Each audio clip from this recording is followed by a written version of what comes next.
Beginilah nasib ibu dan bayi yang ditahan di rumah sakit di Jambi. Adapun seorang ibu yang baru melahirkan anaknya di salah satu rumah sakit di Jambi tak bisa pulang lantaran belum melunasi biaya persalinan. Selain itu, ibu di Jambi itu juga mengaku tidak memiliki BPJS. Sementara tagihan biaya persalinan ibu bernama Titin itu cukup besar. Titin pun kini tak bisa pulang dari rumah sakit karena tidak bisa membayar biaya bersalin di mana ia melahirkan sesar. Diketahui perempuan bernama Titin Rohayatin tersebut tak bisa pulang dari rumah sakit Erni Medika di Talang Bakung, Kota Jambi. Suami Titin, Arif Rahman Hakim, menceritakan istrinya sudah 13 hari menjalani operasi sesar dan melahirkan anak laki-laki. Karena tidak memiliki biaya, terpaksa anak laki-laki dan istrinya tidak dibolehkan keluar dari rumah sakit.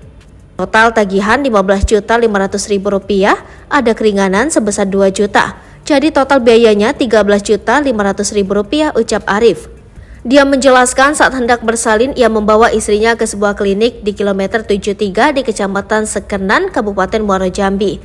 Namun pihak klinik mengarahkan untuk dirujuk ke rumah sakit Erni Medika.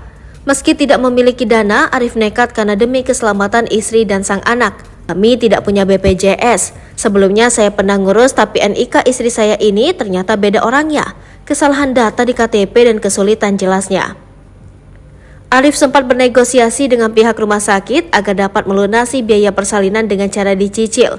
Namun pihak rumah sakit tidak dapat memberikan hal tersebut. Kalau rumah sakit harus dilunasi dulu baru anak dan istri bisa keluar.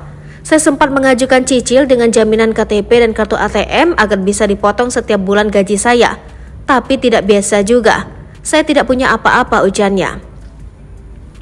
Sehari-hari Arif bekerja sebagai buruh harian lepas di sebuah perusahaan kelapa sawit di Kabupaten Muaro Jambi. Dirinya juga sudah meminta bantuan pinjaman kepada atasannya namun tidak ada tanggapan. Sudah saya ajukan pinjaman ke atasan mandor tapi atasan yang di atas lagi tidak ada tanggapan. Mungkin karena saya pekerjaan harian lepas, gaji 2 jutaan sebulan. Keluarga juga orang tidak punya, ke orang juga tidak ada yang mau kasih pinjaman, bebernya. Arif sangat berharap agar ada yang dapat menolong keluarganya dalam kesulitan ini. Bahkan sang istri memohon kepada pemerintah agar membantu rakyat kecil yang sedang kesusahan ini.